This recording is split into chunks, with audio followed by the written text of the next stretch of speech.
Now let's do the revision of left part of lecture number 5। तो lecture number 5 में ये जैसे bomb explode होने वाले क्वेश्चंस बचे थे, तो उसे मैं अब समझा रही हूँ। जैसे मान लीजिए कोई सपोज करिए 10 kg की कोई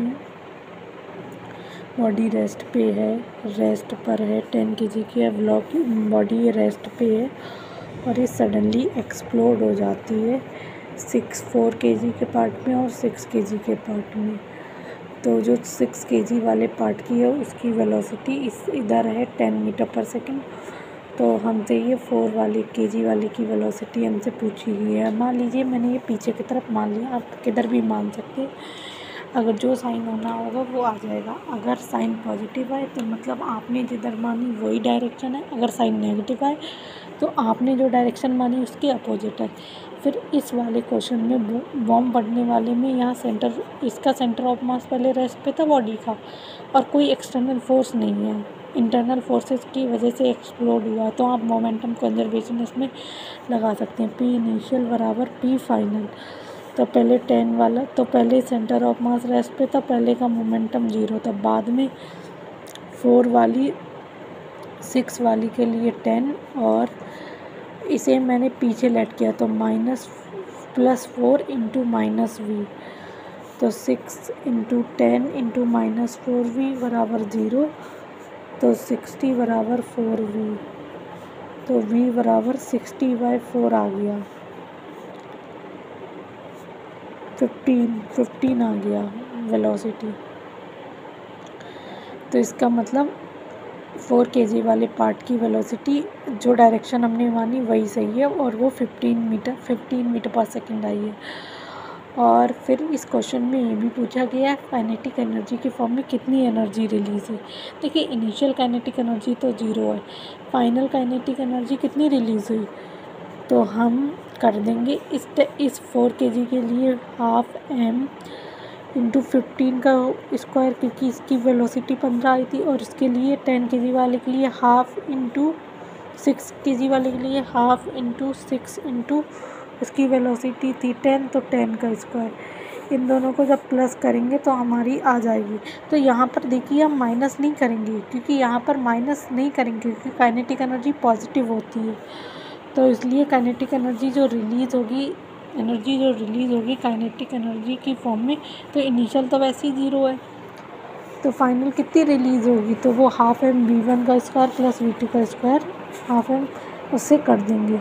अब देखिए, अब हमने जैसे देखा कोई मैन अगर चल रहा होता है, वॉक कर रहा होता है, तो उस पर स्टैटिक फ्रिक्शन लगता है क्योंकि वहाँ पर फिसली नहीं हो रही है।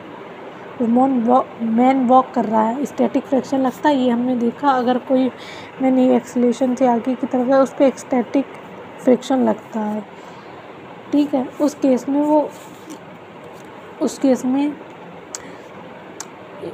में ये समझ लीजिए आप, एक्सेलरेशन फ्रिक्शन नहीं दिया है, लेकिन फ्रिक्शन का नेट वर्क डन 0 होगा। यहाँ एक्सेलरेशन फ्रिक्शन ने तो दिया है, लेकिन फ्रिक्शन का नेट वर्क डन 0 होगा। वो कैसे होगा वो मैं अभी आपको एक्सप्लेन कर दूँगी। तो सिंपल सा फिर मैं आपको नोटबुक से दिखा देती हूँ सर ने क्या क्या लिखवाया।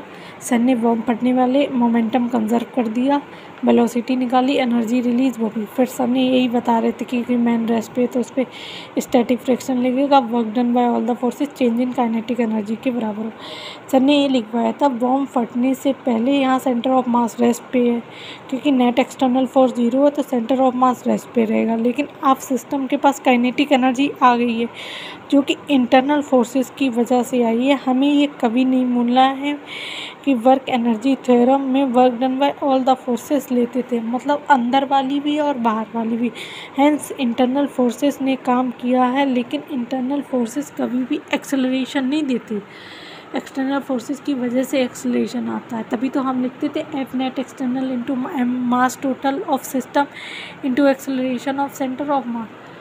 फिर ये है एक्सटर्नल फोर्सेस की वजह से एक्सेलरेशन आता है, इंटरनल फोर्सेस वर्क कर सकते हैं, किया भी है यहाँ पर वर्क, लेकिन एक्सेलरेशन नहीं दे सकते। अब सर ने लिखवाया कि मान लीजिए हम सर खड़े हैं, फिर दौड़ने लगे वी वेलोसिटी से। इसमें नॉर्मल ऊपर mg नीचे, उससे कोई मतलब नहीं। लेकिन आगे की सतह वेलोसिटी इसे देगा तो स्टैटिक फ्रिक्शन, यहाँ एक्सेलरेशन ने दिया, फ्रिक्शन ने, यहाँ एक्सेलरेशन फ्रिक्शन ने दिया है, लेकिन फ्रिक्शन का नेट वर्क डन 0 है।